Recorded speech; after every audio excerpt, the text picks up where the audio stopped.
السلام عليكم ورحمة الله وبركاته. أهلا بيكم في قناة مواهب سيارات مع وليد حسين. النهارده فيديو جديد عن العيوب في التركيب في العفشة. لو أنت أول مرة تتفرج معانا على القناة ما تنساش تعمل لايك واشتراك في القناة وتفعل زر الجرس لو حسيت فعلا الفيديو فادك.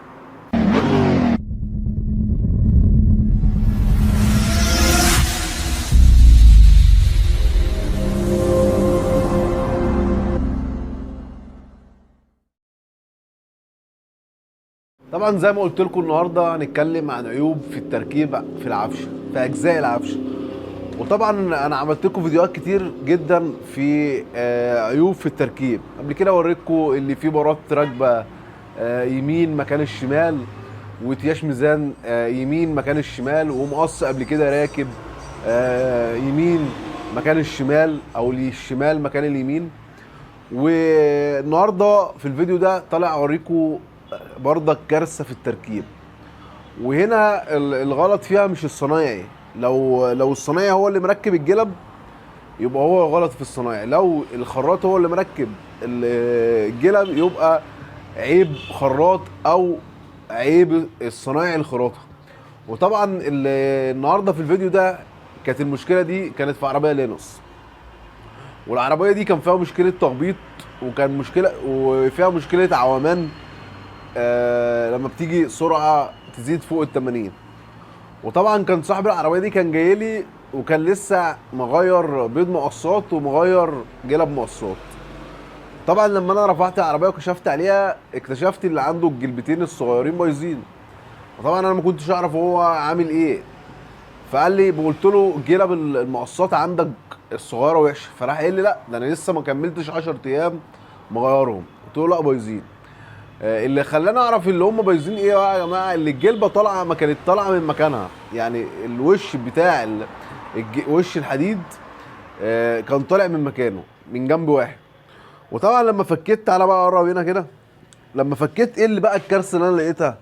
زي ما انتم شايفين هنا دي جلب المقصات، والجلب شكلها جديد اهمت الجلبتين. زي ما انتم شايفين هنا الجلب الخراط اللي جه ركبهم. فانا لما سالت صاحب العربيه قال لي لا ده الخراط، انا رحت بالمقصات عند الخراط هو اللي ركب الجلب.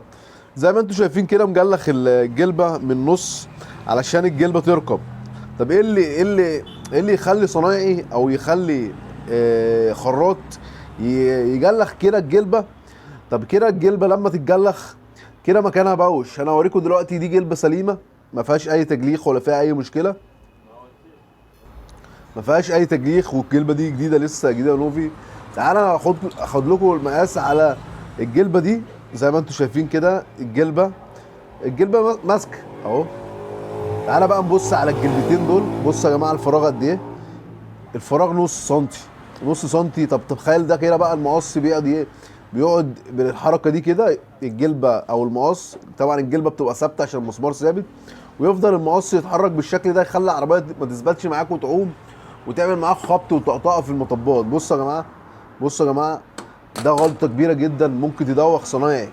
لان هنا لو انا ما كانش عندي مشكله في الجلبه خرجت من مكانها عمري ما كنت اكتشف الحوار ده بالسهل. وطبعا لما انا قلت صاحب العربيه جلب مقصات صاحبها ما صدقنيش لان هو لسه ما كملش 10 ايام.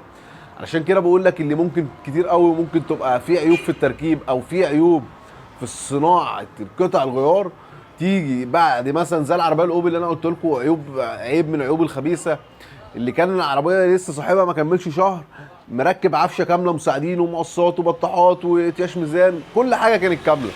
وبرغم كده كان بيجي يطلع مطب في المطب الصناعي ويجي ينزل تسمع صوت هبده.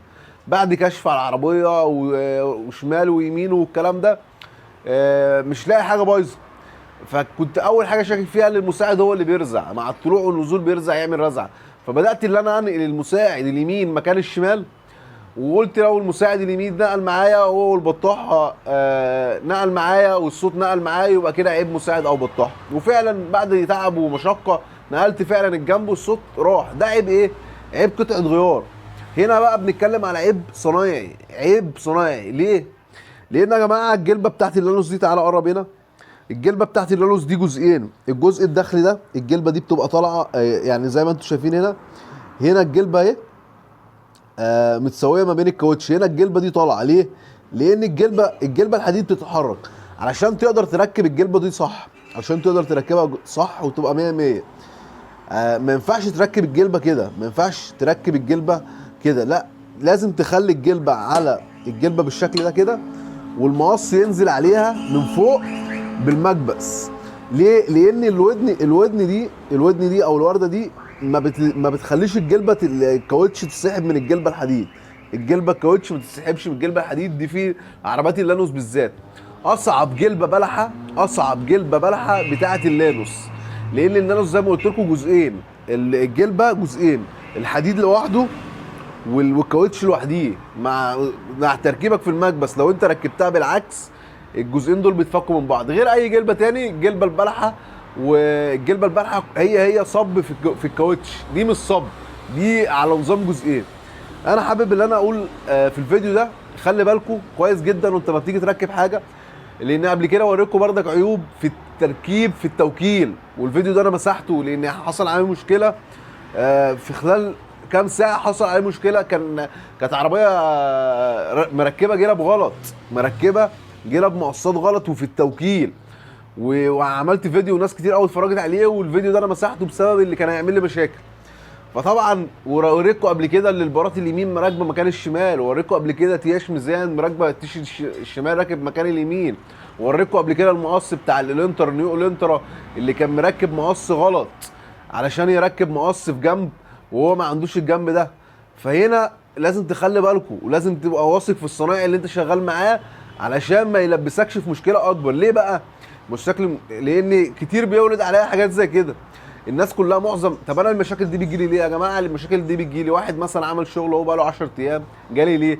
جالي لان هو ما المشكله زادت، يعني هو ما كانش عنده تخبيط في العربيه، بالعكس ده هو كان حاسس اللي كان عنده مثلا عومان في العربيه والكلام ده، فحب يروح يشيك على العربيه. بعد ما عمل الشغل ده العربيه باظت اكتر. فمعظم اللي بيبقى عنده عيوب خبيثه او عيوب رخمه بيجيلي، فانا بيورد عليها الحاجات دي كتير، لان طبعا بعد ما بيتعب اي حد منكم بعد ما بيتعب بيعمل ايه؟ بيدور على يوتيوب، بيدور على البحث، يقول لك انا عندي مشكله فلانه الفلانيه، فانا ممكن يظهر له، انا ممكن اظهر له من ضمن الناس فيجي لي.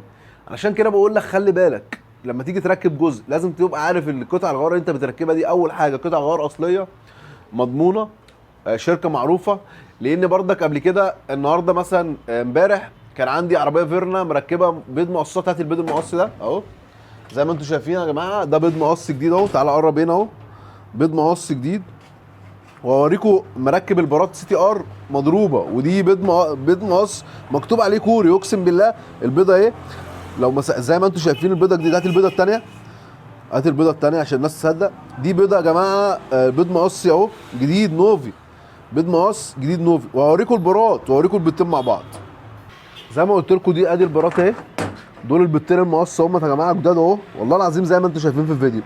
ايه اللي بيعمل البيضتين المقص دول؟ بيطقطقوا الاثنين، بيعملوا معاك طقطقه وتزييق مع اللفه يمين وشمال اهو دول. ودي الباره السي تي ار المضروبه، عشان كده بقول لك خلي بالك اهو. اوريكم يا جماعه اول حاجه الباره بتاعت السي تي ار، الباره بتاعت السي تي ار بتاعت الفيرنا الصاموله بتاعتها بتيجي 19 ما بتجيش 17، دي سن 17 من سن 19. واول حاجه التربيعه بتاعتها دي في اخر الايه، في اخر الباره اهو. وهوريكم دلوقتي ايه، وهتلاقي مكتوب عليها ايه، هتلاقي مكتوب عليها سي تي ار اهو يا جماعه، سي تي ار اهو مكتوبه سي تي ار. ودي مش دقه سي تي ار خالص، ادي دقه السي تي ار اهي، دي السي تي ار الاصليه، سي تي ار الاصليه دقتها ايه الاصليه اهي، سي تي ار باينه اهي. وهتلاقوا فرق حتى الباره من الباره، شكل الباره عامله ازاي. دي الباره دي التفينش بتاعها، بصوا يا جماعه الباره دي والبتين دول صاحب العربيه مركبهم من 6 شهور بالظبط، من 6 شهور. دي بقى دي باره بايظه، انا لسه خالعها من العربيه مركبها انا من حوالي مثلا سنه ونص من صاحب العربيه دي. بص الباره ولا كاوتش قطعت منها، ليه؟ عشان سي تي ار اصلي، عشان سي تي ار اصلي. يبقى لازم اخلي بالي نفسي، اخلي بالي من القطعه الغيار اللي انا بركبها عشان ما اجيش اركب قطعه غيار. ويا جماعه فرق الاسعار اللي بيبقى في قطع الغيار ده، فرق اسعار السي تي ار ده في منه 3 انواع، يعني 3 انواع سي تي ار مضروبين.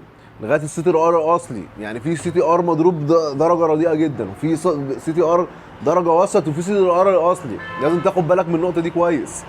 وتعالى هنا بص، دي جلبه، يعني حتى الراجل صاحب العربيه نفسه الجلبه دي اهي كوري اهي يا جماعه، الجلبه الجديده كوري اهي، مكتوب ميدين كوري جي واي. الجلبه دي مش مكتوب عليها اي حاجه ولا باين عليها اي حاجه اهو، ولا جي واي ولا بي اتش ولا اي حاجه. يبقى لازم اخلي بالي نفسي. وخلي بالكوا برضك في جلب جي واي مضروبه. يعني كل حاجه لازم تبقى واخد بالك من قطع غيار. يعني مش عايز اقول ذكر اسماء، الراجل صاحب العربيه الفيرنا دي جايب الحاجات دي منين؟ جايب الحاجات دي من محل مشهور.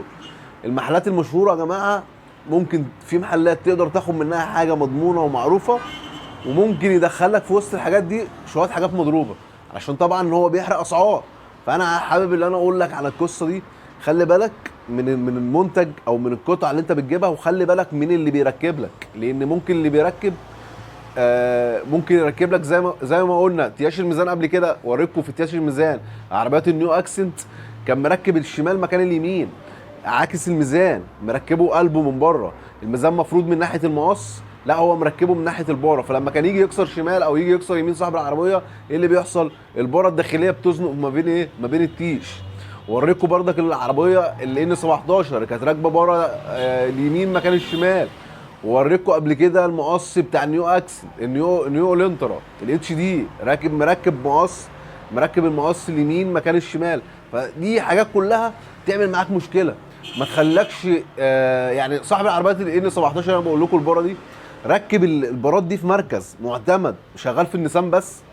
وبرغم كده بعد ما طلع من العربيه فضل يقول له يا جماعه العربيه مش الدركسيون ما بيردش، انا بكسر الدركسيون. يقول لك لا ده طبيعي وهيخف الراجل فضل سنه ماشي على لغايه ده، لغايه لما خد خلاص على العربيه على الوضع ده. فده فيديو عن كوارث بتحصل في التركيب وفي قطع الغيار. لو الفيديو عجبك ما تنساش تعمل لايك واشتراك في القناه، وشكرا لكم في قناه مواهب ثروت مع وليد حسين.